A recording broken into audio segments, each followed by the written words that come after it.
little rider drawing boards in between you and your neighbors. We are not that kind of attraction. Now on to the fun stuff. I want to know, is this anybody's first time ever at the Animation Academy? Alright, okay, yeah, definitely a handful of us out there. Welcome to our new artists and welcome back returning alumni as well. Great to see you again. For everybody out there though, you're going to notice these pencils are a little bit different. What are they missing? Erasers. Erasers, yeah, totally. No erasers because we're going to be drawing in a style called rough sketching, which really just means you want to start all the lines on your paper very light, loose, messy, sketchy, and only darken in the ones that you really like, which will be especially important for a character like the one we're drawing today. He's got a little bit more detail to him. What else can we say about him? He is a little bit scaly. He really wants to be the top scarer. That is like his ultimate ambition. Who are we talking about? Randall! Yeah, we're going to be drawing Randall from Monsters Inc. for our Disney villain. So with that, are we ready to get started? Alright, let's do it. Okay, we're going to start our portraits of Randall here with a nice wide oval. I would say maybe the size of like a potato. A lemon is a good size to aim for. You just want to make sure your oval here on your paper is a little bit wider than it is tall. We definitely want to think wider rather than tall with this oval here. And you can see I'm giving myself a lot of really messy, very sketchy circles to work with here. They're really messy, but that's totally fine because we're even going to be kind of expanding from this shape a little bit, so it does not have to be perfect by any means whatsoever. Really got a lot of options. Alright, once I've got my little potato here in place on my paper, we'll start to add in some guidelines which will really help with the placement of the features on Randall's face. I'm going to start by cutting my oval right in half, but instead of adding in a straight guideline right to the middle, I'm going to add it in at a little bit of a curve to show that Randall is not looking directly at us. He's kind of looking off to the side of our paper, kind of at that 3/4 turn. And to match that angle of his face shape, we're also going to give him a little bit of a curve for his eye line. Just a little bit higher up on our oval here, and it just looks like this very wide letter U shape. Now that's pretty much all we need to get started with our portraits of Randall, but it is looking absolutely nothing like him. So to start on the features, I like to start with Randall's eyes because he does have some very large eyes and they are very wide set. In fact, Randall here, his design is actually said to be based off of a giant prehistoric salamander. So that's kind of the idea you can think of. Salamanders, they have these really big, very wide set eyes. So to start that for Randall, I'm going to go over here towards the left-hand side of my oval there. Adding in this little circle, you can see I'm even leaving the original shape of this oval. Mostly inside of that oval, but I do have a little bit of my circle that's peeking out. And for his eye on the other side, because this one's a little bit further away from us, this one's going to be leaving the oval even more. But they're both sitting on top of that letter U shaped line we started with. And at this point, I always like to joke that he looks a little bit like a Pop Tropica character. If anybody out there played that video game, I feel like it's a very niche reference. Did anybody play Pop Tropica? Okay, that's like more people than a lot of the other classes I've asked. I love that game. I grew up on that game. It's so sad that, I can't play it anymore, but he looks like a Pop Tropica character. Anyway, I digress. Back to Randall here. We want to go ahead and start to change up the shape of his head a little bit because while he does have this very wide oval-shaped head, it's even a little bit wider than the oval that we started with. So I'm going to go over here to the left eye and start to bring up this little rainbow, or this little backwards letter C curve, kind of sitting in front of that circle a little bit. We're showing that he's going to be smiling so wide and so menacingly that his cheek is kind of being pushed up into his eye there. I'll start to bring that back down towards the bottom of my page, so now it's looking a little bit more like a candy cane shape. And as I get towards the bottom of my oval, I'll just kind of merge that back in with the bottom of my oval here. I'm going to do a very similar thing on the other half of his face shape here too. I want to make that a little bit wider as well. So as I start to make my way over here toward the right hand side, I'm going to go follow this curve a little bit further past the edge of my oval as I'm moving up towards my center guideline, or as I'm moving up towards my horizontal guideline, excuse me.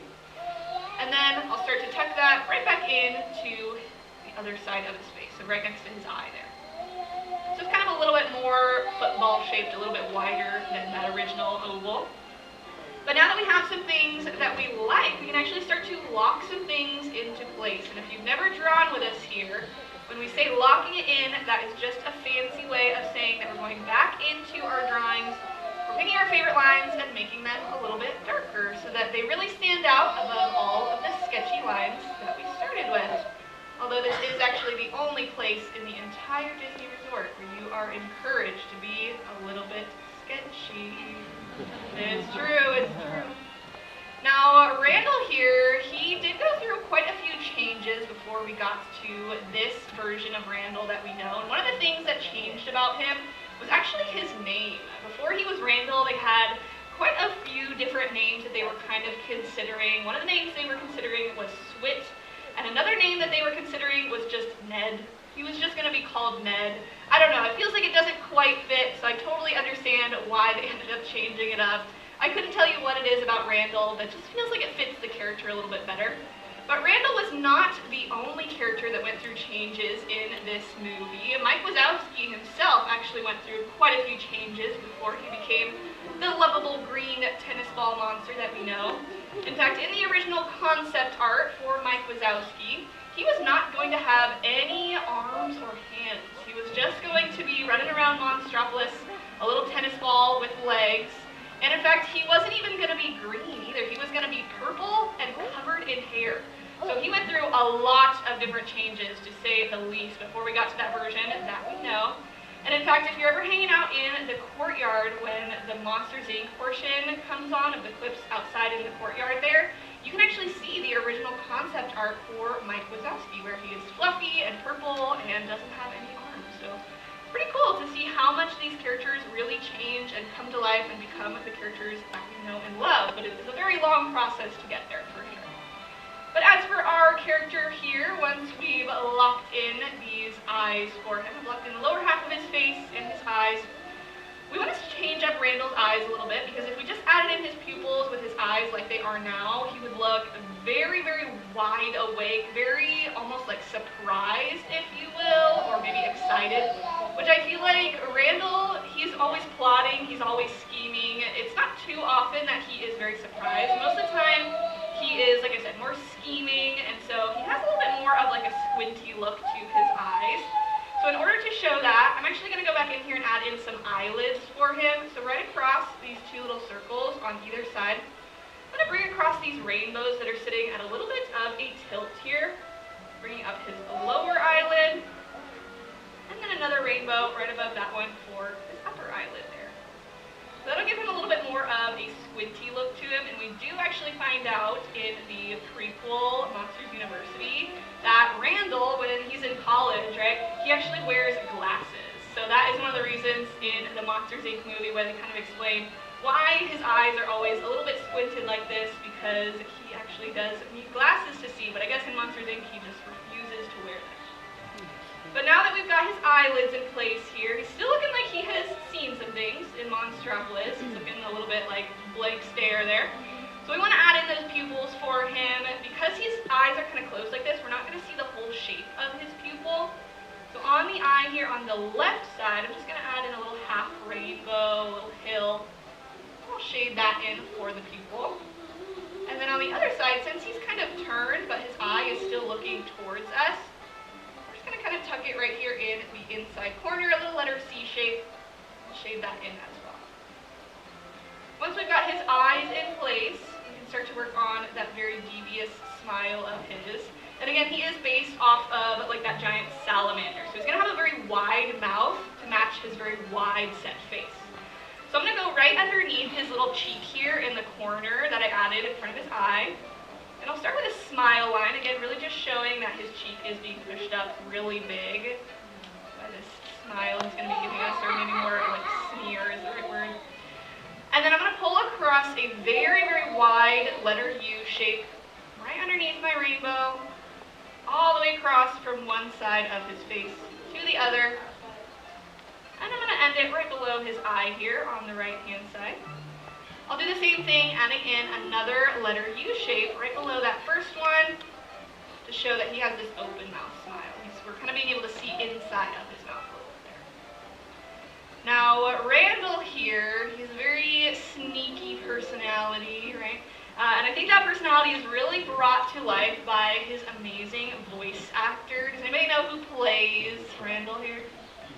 Steve Buscemi, yes, exactly. Steve Buscemi is indeed the voice for Randall here. And Steve Buscemi and John Goodman are actually pretty good friends in real life. They actually worked on the movie The Big Lebowski together, and because they're good friends in real life, when John Goodman got cast as Sully in this movie, he actually went to the team at Pixar and he recommended Steve Buscemi for this role. He just thought he would be a really good fit for this role.